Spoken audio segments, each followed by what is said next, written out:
Joining me today is Shaqaeq Rezai. Shaqaeq wears many different hats. She is a fashion designer, a business graduate, and she's a new mum. She is also a social worker and community leader who's been supporting education, mental and physical health of her community. Over the past few years, she's been teaching yoga with newly arrived refugees from Afghanistan, and she joins me today to share her experiences. Thank you so much for joining us today, Shaqaeq. And I know this is going to be a really interesting and inspired discussion. I'm wondering if you could start by telling us a bit about yourself. Well, thank you so much, Danielle, for having me. It's truly an honor. And I'm also very excited for this amazing and fun conversation that we're going to be having. So my name is Shaqaeq Rezai. I am a Hazara fashion designer, yoga teacher, business owner. A mom. There's many personalities, or as people like to say, I wear many hats. Okay. So I came to Australia in 2013. This October, it's going to be 12 years, and I have no idea how that flew by. I know it's crazy, and we came to Australia through sponsored visa, family program, and actually my father is the one who sponsored us, and he was an asylum seeker. We were living in Iran as refugees. It's because my family had to flee Afghanistan during the first Taliban takeover that happened in the 2000s, and hence why we had to flee. And then, from Iran, we didn't have a lot of education opportunities or the future for us, unfortunately. So we had to come to Australia. You arrived in Australia, as you said, 12 years ago, which is hard to believe because I've known you for a fair bit of that time. Right. And it's amazing how quickly time flies. But I'm curious about when you arrived here, you were really interested in obviously your education, and that's something that you've been pursuing over the past few years. Mm-hmm. You've been to university, you're about to graduate, you have a huge responsibility to your community. Obviously, you do a lot of social work, you're a community leader. Can you tell me how that all unfolded with you also pursuing your passion as a fashion designer? How did all of that unfold? Because the things that you've done in such a short space of time really are things that people would take a lifetime to accomplish. So how did that happen? Oh my God, Danny, you're flattering me, but thank you so much. I think when I came to Australia, I was quite young, but I was really, really passionate about making change because I could see the injustices that refugees go through in Iran. And because I was a Hazara Afghan refugee, we couldn't really do anything about it. But when I came to Australia, I saw that there could be things done. And at the time when we arrived, the perspective and the opinions around refugees and asylum seekers was not where it is right now today. It's a completely different world now. I think the community, the Australian community or the society has become a little bit more tolerant and accepting. But at the time, people had a really, really bad view on us, okay?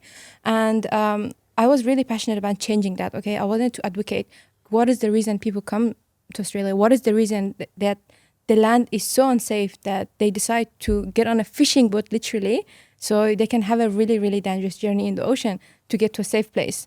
And I was really passionate and determined to be a voice, bring awareness to the community, and be a voice for the people, for people like my dad, who doesn't speak so much English, but he has a right for his story to be known, and the reason why people like him become asylum seekers.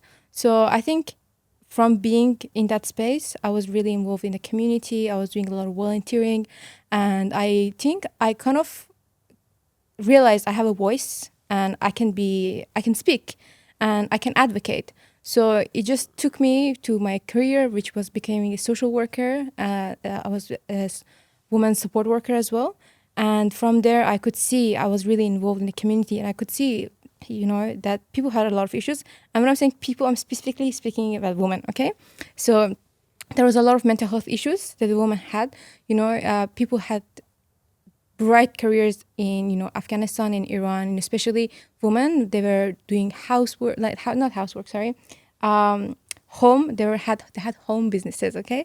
Home-based businesses. Women like my mom, who had an embroidery business, and she had so many customers, and her life was really like bustling, okay, hustling. She was hustling and rather bustling life. So she would have customers come home all the time. She was talking to them, and guess what? You come to a whole new country, you don't speak the language, you're trying to learn, of course, because my mom, she was going to English class every day, and guess what? She was actually learning, and because the thing is, you see, some people just give up completely, after that age. Okay, I cannot learn anymore. But she was not giving up. She was still learning. But then again, she lost that part of her life. And there were a lot of women like my mom, that were experiencing that. So they were like just staying home, going to English classes, and there wasn't anything else for them. So that's why I could see that there's skills in the community. The women are skilled, and there's a need for them to have a space to be able to use the skills. They didn't have a lot of confidence, to go to their first job, because they're like, okay, I don't have any work experience. They didn't know how to build a resume. They didn't have any kind of community to also help them build themselves up, because you need a lot of confidence if you want to do something, in a whole completely new country. So that's why, like, what happened with my brand as well, which was called Modest Fashion Outlet at the time. Now it's called Sherzan, where we were hiring these women, we were like upskilling them, training them, and also we were building a collection, making clothes so we could sell them and also support these women. So I think it just happened kind of naturally over time, where you are, so involved in the community, you see what the people need, and you just kind of grow with the community, and it helps you grow as well as a person. So yeah, I think that's how it came about. That's very impressive.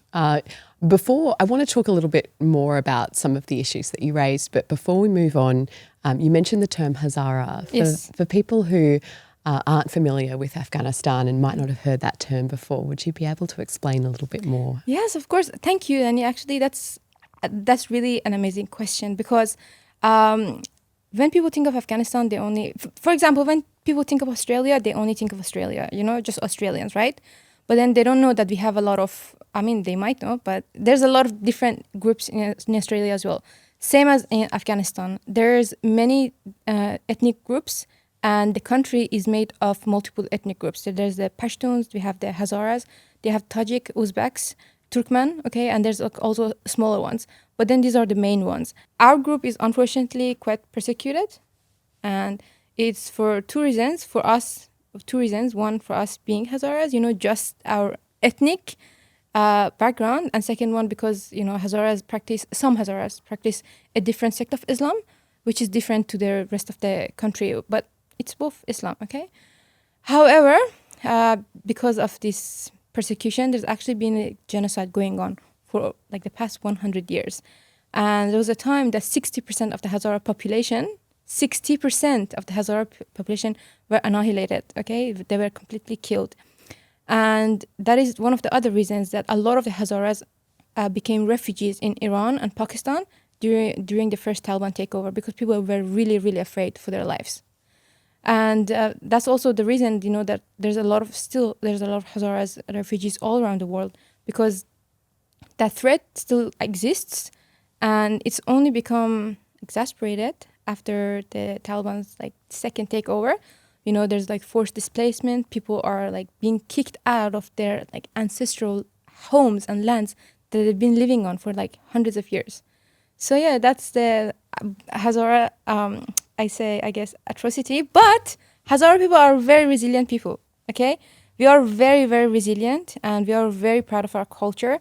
And Hazara people are also very educated, because we see the power of education, one of the most educated groups in Afghanistan, actually, because we see the power in education and the power in, being able to change your destiny with education. Thank you so much for providing that context. And I wonder if you can provide a little more context for what it's like, particularly for women who are from a Hazara background. How is it different for women especially, and why is that your focus? So with Hazara women, as I said, we, mothers, the women, they're just the foundations of society and foundations of home, first home and society. So we carry so much trauma, so much pain, but at the same time, we have to be so strong and so resilient, okay? So with Hazara women, they have lost, their children, their sons, their husbands, their families in these genocides. Okay, so they carry a lot, but then besides that, we have the pressure of also raising a good family, supporting them so we can become better than our previous generation.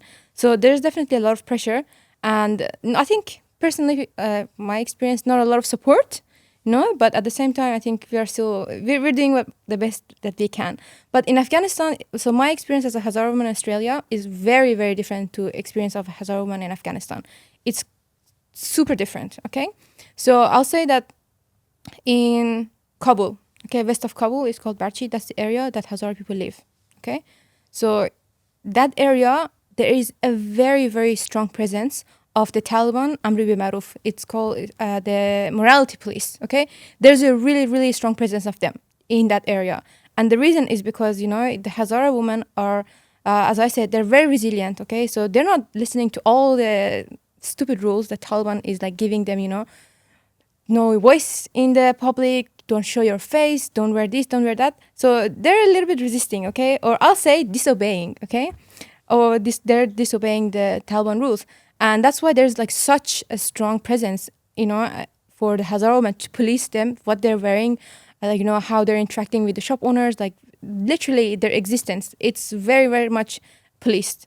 So I say like it's a very completely different world, I'm so grateful. I have so much more freedom, but then for them, it's completely different. They do not have that. But then even they don't have that, they're still resisting, they're still showing up. They're still showing their hair like me, because, if the Taliban sees me, like, they're going to call, like, hey, cover your hair, but they're not doing that. And there's consequences for that. There's really serious consequences. They get to jail, they get beaten up, they get violently treated, but they're still, resisting. And I think that's what about us is as a woman. We're like resistors. That kind of is at odds with some of the perspectives that are on social media at the moment. So I really appreciate you providing that actual context of what it is really like. I actually love to add to that, okay? Because, after the Taliban take over, right now they're really trying to get a little bit of money in the country. So they're trying to encourage tourists to come, and explore the country, visit Afghanistan, okay? And the way that they're portraying the country, like, it's amazing. It makes me even, it makes me think it's so manipulative, okay? Because that is not the reality of Afghanistan. They're letting non-Hazara, non-Afghan women to visit the Bandi Amir. Bandi Amir is a national park that is in Bamyan. It's a national icon that people go to visit. And they've completely banned women from going there. But then there's videos of a non-Afghan woman going there, wearing the Afghan clothes and dancing there with their partners, boyfriends, okay? And that's, if an Afghan woman was to do that, she would be literally stoned to death.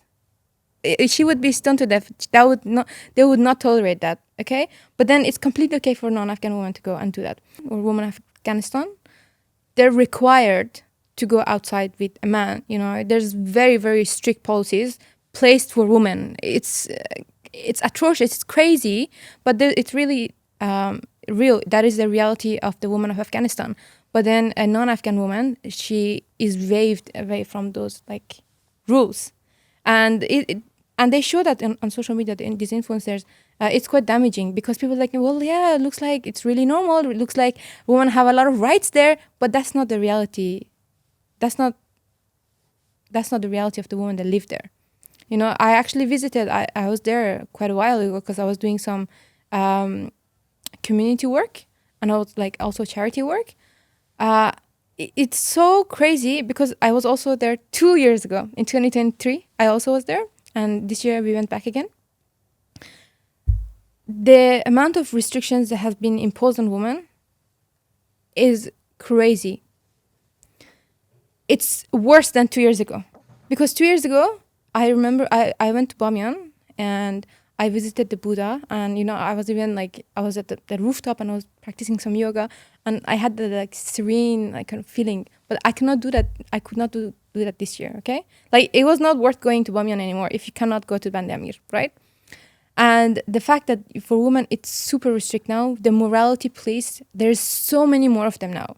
so many more. Like, yeah, it was bad 2 years ago. It's worse now, okay? The way that women have become so restricted and confined, Afghanistan is like an open air prison for women, okay? This time around that I went, like, I was so surprised to find out when you go to a restaurant with, your family, your husband, your father, or whatever, your own family, they actually placed a rule where you have to be sitting separately. So women go to a different space and men go to a different space, even though it's your family.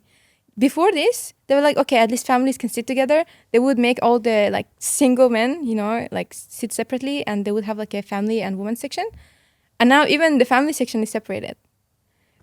Isn't that so bizarre?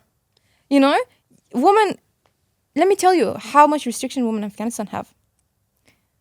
Hammams? Hammam is a place where you can go, to like a spa. In Kabul, there's a water crisis. It's a very, very serious water crisis. Okay, there's not a lot of water, and like the piping of the like, what is it called, the government water, because people like have their own private wells, and then there's a public water, which is like the government one. That doesn't come. It's not there every day. It's like maybe in a week, once or twice, and you have to fill all your buckets. So like all this water that you're using it for your everyday cooking and washing and everything. But then if you want to take like a shower, like it's not enough, right? There used to be like places where people could go take bath. Those places have been closed. Literally, like hammam, like that has been closed. If you want to go get your hair done, like you want to get a blow dry, I don't know, you have a wedding, you cannot do that. The beauty salons are closed. The nail salons are closed, okay?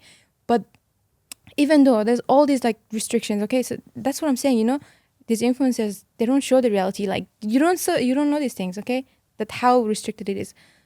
But at the same time, I can see women are still resisting, okay? So I was at a shopping center, and there's this girl, okay? She's like looking like left, and she's looking to her right, and like she's making sure like there's no one around. And then she comes and she hands me her business card. She's like, hey, I have a beauty salon. I have a beauty salon at my home. Okay, come get your makeup done. And like I take her like business card and I look at her, and like in her eyes I can see so much determination.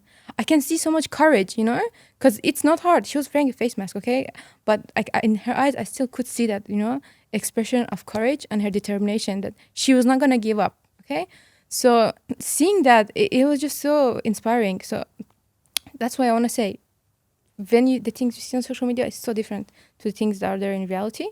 And the way that Afghanistan is being currently streamed to the world is a little bit damaging, to be honest. To the woman. University is banned for girls, so I forgot that, which is extremely important. I guess I'm graduating, so I'm not thinking about school anymore, but higher education, uni, like master's, PhD, doctor, everything. After year 6, girls are not going to school. They cannot go to school anymore.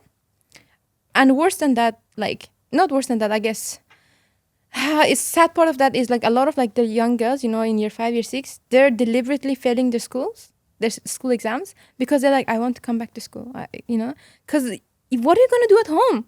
You cannot go to the park. By the way, there used to be a ladies park, like, it's like a special park for ladies. It was called like, it was called Bagh Khanuma. And like, that's closed as well. Like for women, it's closed as well. So what are you going to do? What is your life like? If you cannot go to work, you cannot go to school, you cannot go to university. What is that? Isn't that like actually prison? I really appreciate you sharing that context and painting the picture of what it's like for so many of us who can't understand that, and using your voice to share that. You mentioned some charity work that you were doing while you were visiting. Can you tell me a bit more about that? When my daughter was born, of course, we were blessed with my daughter. And I remember I was at the hospital. I gave birth in a public hospital. And they gave me this little like bag of like, with a lot of things that helps with the newborn. And I was like, okay, my God, this is a really nice feeling. Like, to be honest, we didn't need it, okay? But it was like nice. I was like, I appreciate this feeling. So I thought, okay, when I'm going to Afghanistan, I want to do this for women that are there. Because in Afghanistan, there's no such thing as that, okay? I've never heard about it, and I asked around as well. There's nothing, okay? So I was like, okay, I think this is a good idea. So when we went there, we were in like a small village. So I had to send my husband to go all the way to Kabul, to the capital, to bring all the goods, to buy like the bag, the mom bag, the changing mat, clothes, like a little bit of clothes, fabric to make the clothes, swaddles. So it was like a whole like dummies, bottles, and a whole bunch of like little good things that you need for a newborn. And we made like packages of that, and we were like driving to the hospitals, because in Afghanistan there's a little bit of corruption. Every day we would like drive to like hospitals in our like area and just see like, okay, is there any newborns? Is there any ladies that have given birth? Every single day. And that's how we would like physically take the bag and go give it to the mom, and just like congratulate them, and they would just be so happy because they never seen or received something like that. So I guess that's a little bit of charity work, okay? But that they really like appreciate it. So that's one part of it. I wouldn't say call it charity, but like more like community work, okay? Another one was that there was a group of women that started a home business, like of doing handmade embroidery. So with the embroidery, usually women do it by themselves, like one by one. But this time, it was like a whole initiative where they would come around together to make the clothes together. So it, finishes faster, and they can, make a little bit more money together. So they needed space for rent, okay? They had the space, but they needed the funding to rent it. And they reached out to me, and they told me like what they're doing, and I helped them get that space. And then when I went to visit them, they were asking, because they're really, really new to the work. And I had sort of set up a class for them. I think a session for them where I was telling them like, my experiences running a business. And also because I'm a business student, I could share a little bit of my expertise and what I've learned to help them kickstart their business and also build their confidence. Because honestly, that's what they needed the most. Because in Afghanistan, if you're a woman, your soul is a little bit crushed, okay, with all the hardships that's going there, especially now, after, not after, like right now living under the Taliban. So they kind of needed that, like, spirit lift up. So I think that's what I did. Yeah. Last time around, we did other things, but this time I think it was like more like woman focused. Last time it was more with education. Yes. It's very inspiring. I'm curious, there's been so much change between the first time you went back and the time you went back recently. Mm-hmm. How did that feel for you? I can't imagine the changes that you're talking about, what that might feel like. It was suffocating, to be honest. It really was suffocating. Because I felt like last time when we went, we were also doing like different things. When we went, we were making school packages for children, at our local school. There's like, I think 300, 400 students that they have. So we had, books and pens, and like supplies, like, I guess like, what do you call it? Office supply? Not office. Stationery. Yes, stationery supplies for them, which also Yoga Impact Charity helped with. So we were like giving that to them. And at the time, the girls at that school, they were able to study up to year 9, okay? It would finish at year 9, okay? The students that were already trying to finish, I think, their year 10 and year 11, the girls could still go, but then it was officially going to be finished at year 9. This year it's finished at year 6, right? It's crazy, okay? Even those 3 years is so much for a young child, okay? Like if they could go to school and have that educational experience. So I think just overall, there's a lot more fear within the community, especially women had a lot more fear from the Taliban. Last time it was a little bit better, okay? But then this time it was just absolutely worse. And the thing is, these rules, these restrictions, they have such a bad impact on the woman's mental health, on the girl's mental health. The rate of suicide and mental health issues in women have spiked, okay? And honestly, it makes so much sense. But the thing is, this has such a negative ripple effect on the whole community, okay? When the mother of the family, when the woman of the family, they're, not doing well, they're depressed, they have mental health issues, this impacts everyone in the family. It impacts the children, it impacts the husband, it impacts the whole community. So from what I'm seeing, like this time that I went, I could see that, okay? So last time it was like women, like, they were really restricted, but this time they were not happy, but this time pretty much everyone was not happy. And what is life worth living in a society that no one's happy? I think that's like their mindset. That's why, there's a lot of like suicides, especially for like young girls. Yeah, it's very much alarming. Very, very alarming. And when we're talking about mental health, I know that you're part of a new generation of leaders that are coming through now. But can you talk to me about historically, how is mental health viewed and dealt with? So I'll say, Afghanistan's culture, mental health, to be honest, is still a taboo. It was a taboo, still a taboo. Okay, there's a little bit more, I think, tolerance now because people are becoming really alarmed with this like newly crazy suicide rates. Okay, but then historically, because Afghanistan, like the culture, it's very, very, very, very much community oriented. Okay, so in our culture, we believe that depression comes to you. Like all these bad, negative thoughts come to you when you're left alone for too long, when you're left alone with your own thoughts for too long. Okay, when you're staying home all the time. But in Afghanistan, the culture is very, very close knitted. Okay, it's very people are really close with each other. There's like family gatherings, there's community gatherings, almost every week and every day. There's small little ones, and then the weekly, there's monthly. So in a way, those gatherings help people with their own mental health. Okay, so and especially with women, it's a little bit easier for women to share what's going on. It's called dar dil. That's what they do with each other. Okay, and I think in English it could be translated to dar dil means pain of heart. Okay, so you express your pain of the pain of your heart with other women. Okay, so it's very common for women to be speaking about it. But in terms of like mental health issues, like let's say depression, schizophrenia, like all those things, it's like a big taboo in Afghanistan. It's very big taboo, and historically, it's always been kind of like, oh, okay, it's non-existent. You're not depressed. Kind of what is it called? Ignoring it, putting it under the rug. But definitely, I think it has changed a little bit. But especially, it has changed in the community in Australia.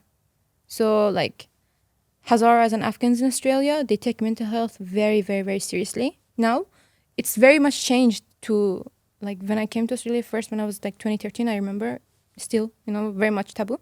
But now it's changed, it's a little bit more tolerance. People understand, And with historical like aspect of it, I'll say people were not as traumatized as they are now. I'm gonna say that because you're at your home, you have your family, and then you're forced to leave. You you lose your family, you lose people that you love, and that leaves a mark. So I think that's why things had to change, in order to be able to respond to those traumas, those like hardships that people went through. But yeah, I think as I said, the experience of me in Australia and experience of like a Afghan Hazara woman, Afghan or Hazara woman in Afghanistan is completely different regarding mental health. And I know that you've been sharing yoga classes over the past few years. Mm-hmm. Can you talk to me about what's that been like? Have people been receptive to yoga? Have they heard of it? How's it gone? It has been actually received incredibly well. They've been really, really loving it. So I did a few different programs. The most recent one I did was last year. So I was just trying to finish it before, the baby came. So this year I haven't done anything because, I'm a new mom. But that was the most recent program. So I was doing a program with Al Zahra Support Association based in Sydney. And the women were also newly arrived refugees. And they were mostly mothers, and women. So with my experience, because I try with my yoga classes, I try to create a safe space where these women can come, and heal their hearts. Okay, because the way I think about my classes is that it's a space that the woman can have an hour to themselves. Sometimes they come with a baby, to be honest, or the children. But I'm always like trying to accommodate as much as possible because, I know that these women, like from my own experiences, of seeing my mother or seeing other women in the community, they don't have time for themselves, They're always constantly giving so much and like very much little receiving or even like looking after themselves. So that's why these classes have been received really well. The women love it so much. And every session, they would come back. Because thing is, if you think about it, like a mom, she has like 3-4 kids, there's so much things to do, but still making that time to come every week to your class, it means that they're really, getting the benefits from it. So the feedback that I received was really good, and the woman wanted to continue, but unfortunately I had a baby. So no, oh my god, it's not unfortunate. I think I was gonna say unfortunately I had to I couldn't continue, which fortunately I had because I had a baby. Yes, but yeah, I think it's been received very well. And can you talk about what was the impact of the classes or the techniques? What were things that worked particularly well or resonated with your group? Most of my classes, it's really about like self-love, okay? Because I think that's a quite foreign concept to the women of my community, okay? Because you always have to you're loving everyone else around you, but you leave little room and little energy for yourself, okay? So that's mostly what I have been doing. And the technique, one of the techniques that I really love sharing is one of them is like a self-hug, where you're like embracing yourself and you're giving the warmth that you're always constantly giving to others back to yourself. And you're just feeling like what it's like to be loved and to be held, because women, as I said, in my community, they're constantly like holding others, their families, their community, but they're not holding themselves up. So you get to experience a taste of your own medicine, but in a good way. The medicine that you're giving to others, but you're giving it to yourself. So that technique has been received really, really well. And the women come up to me and they're like, "Oh, I've never felt, I've never felt this before." Okay, and for the first time, I feel like, I can see what it's like to be loved as well. The way that I love, other people around me. So I think that's one of the techniques that I love sharing. My other technique that I love sharing is an ujjayi breathing, because that kind of breathing, it gives you energy. All the women, they need that, a little bit of energy, a little bit of happiness to feel, the endorphins to get. So that's the other technique that I'd like to share. That's beautiful. Thank you so much for sharing. And are there any stories with the women that you've worked with that have stuck with you after your classes? One of the stories is I was sharing a yoga class, and the session, I think it was for 10-week program. And at the end of it, the lady came to me and she was like, "Oh, I've had chronic neck pain for all my life, as long as I can remember. But after coming all these sessions, my neck pain has gone." Okay, and I was like, "Oh my, I was so happy." And I was thinking how great it is to be able to share practice with others, where they can just not just heal their hearts, but also physically heal. One of the other stories that really stuck with me is we were sharing a class, and after the class, we were just talking about how we're feeling, and she was actually in tears. She was saying, "I feel so good, so at peace, and also so emotional, in a way that I feel like I've stirred some different new emotions in myself that I haven't felt before." And that was just really beautiful to be able to see that and witness that. But also, I think it just goes to say how much, Afghan women, or women of Afghanistan, Hazara women, they don't look really within, because we're always we have to be our strongest self.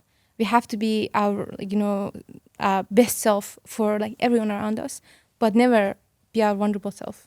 We don't have that opportunity. And it was great to see that, when we have the opportunity to be vulnerable, we can be vulnerable. There's two sides of it. It's obviously a testament to the kind of space that you're creating where people feel safe enough to have experiences like that and to feel their challenging as well as good feelings. How do you create such a safe space for people?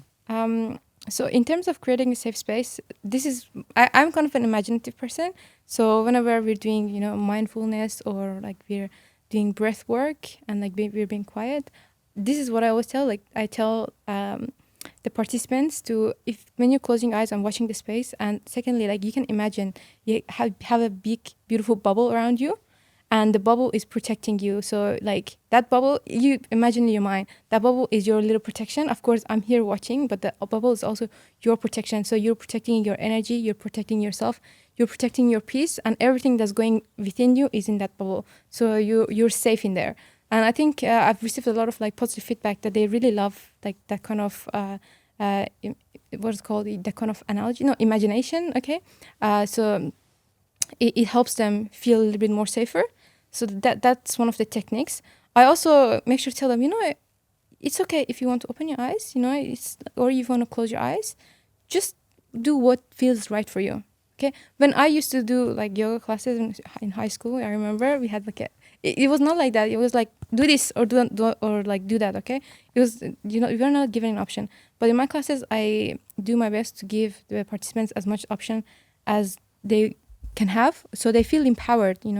And that kind of practice is they kind of in the driver's seat. I'm not telling them, like what to do, what not to do. They're driving. They're going at their own pace, and I think that helps them, feel safe as well, and have a little bit like a safer feeling while they're practicing. And I know you integrate a lot of other elements. So you've got a lot of tools in your toolbox. You're not just sharing yoga. You're from a culture with a rich and resilient history and lots of practices and techniques. Can you tell us about some of the ways that you integrate that into your classes? So one of the ways I integrate my cultural practices is through poetry. So with Hazara women, the way that they kind of take care of themselves, their hearts, is said dard dil, right? Sharing the pain of their hearts. And usually, how they do that through poetry. So it's so fascinating, and I think it's a lost art now slowly, because our new generation, we're not able to do that. Okay, we're still of course learning, but not able to do it as like my mother. So for example, they sit and they recite poetry, of like their story and like their pains and the things that happened to them, and they kind of, it's so beautiful, like I'm just so in awe of that. They share that story through poetry, and like other ladies sit around and listen. Okay, and sometimes other ladies sit like in front of them. This is how you do it. Okay, there's a lady that's sitting and she's putting her hand on her ears, and then they start reciting that story. Okay, through poetry, like whatever is going on in their heart. And then if a lady is feeling resonate, like they feel like they resonate with what's like the other lady is reciting, they sit in front of them and they start as well, and they go like kind of like a duet. It's just so beautiful to witness, and it's like there's of course no music or tambura or anything around, so they're just like two beautiful voices that are like reciting a story. Sometimes it's a happy story, sometimes it's a really sad story. Okay, so in a way that I try to take that practice is like through sharing poetry. Unfortunately, I cannot share my own poetry, but I usually share poetry from Rumi or Khayyam, or Hafiz, some of my favorite Persian poets. And I kind of, when we start the class, I set that intention. So I sort of like share that poetry, and I say, okay, this is the theme of our class. This is how we're going to be like aspiring to feel. Or there's like a poet say, Khayyam agar zibade masti shad bash, okay, or با مفروخی اگر نشستی no شاد باش, sorry, خوش باش. Okay, it's basically talking about, okay, if you're sitting with a beautiful person, be happy. If you are drunk on wine, be happy. So it's like I'm just telling them, okay, for example, today we are doing this. Okay, whatever season of life we are in, we're going to appreciate it, and we're going to enjoy it. Okay, and خوش باشیم, like be happy, kind of be there. So yeah, that's one of the ways that I try to integrate my cultural practice into my classes. Having been to one of your classes and experienced that, it is an absolutely beautiful experience to feel and to witness. It's a really unique way of sharing the practice. Thank you. But yeah, the reason I do that is because, as I said, that way you're able to understand that, okay, thousands of years ago, there's a poet that was talking about how I'm feeling today. So it's kind of a reminder, of our humanity, of our like how through the generations, of many, many years, we're still human and we can connect with each other, and we can connect with each other in that moment, and also through like, there's many, many more years that people are going to be feeling like us, and it's a way that things shall pass, whatever you're in, whatever like is happening in your life right now. It's going to pass. If it's good, enjoy it. If it's, bad, be patient. And if anyone listening is really inspired to support some of the work that you're doing, how can they get in touch? They can just reach out to me on Instagram, Shaqaeq Rezai. Yes. That's all. But I hope it has inspired someone, or if it hasn't inspired, that's okay. I hope at least, people like understand a little bit more about the reality of the women of Afghanistan, and not forget women of Afghanistan as well. Because the thing is like, it's so painful to know that we live in a world that, you know, there's like AI, there's like deep thinking models, there's so much advancement, and women of Afghanistan are stuck literally, like they cannot, women and girls, they cannot go, like they cannot study past year 6. It is just so unfair. And you know, it's completely like an alternative world for us, you know, and them, you know. Yeah, so I just hope that at least people are still, you know, they don't give up, you know, on advocating and speaking up for women of Afghanistan, and we cannot forget them. You said that you were recently a new mum to a daughter. Yes. What's your hope for her growing up in this world? My hope is for her to become very strong, because very, very strong, because there's very much work to do here. There's a lot of changes. The thing is, there is one of the other reasons I want to make the world a better place, okay, or a more tolerant place, is because, you know, our children are going to be living here, right? But then at the same time, I know that the only way you can change the world is by changing yourself, okay? I heard a quote that says, when I was young, I wanted to change the world, and when I grew up, I want to actually just change myself. So in a way, when you're changing yourself, it means that, you know, okay, whatever you're setting your mind to do, okay, you don't stop. You're like, okay, I'm going to do that. Or, you know, the world changes you, unfortunately, as well, you know. I think when I was younger, I was even more passionate, you know. I'm still passionate, okay? But that extreme passion has faded a little bit, okay? So I feel like, yeah, that's for me, just like not to change myself and continue to like working towards justice and advocacy. But yeah, for her, I just wish her to be very, very strong, because there's a lot of things to get done here. Thank you so much. Your perspective and the wisdom that you shared is always enlightening. I really appreciate the time that you've taken to share it with us today. Thank you. It's been my pleasure to be here. And thank you for having me.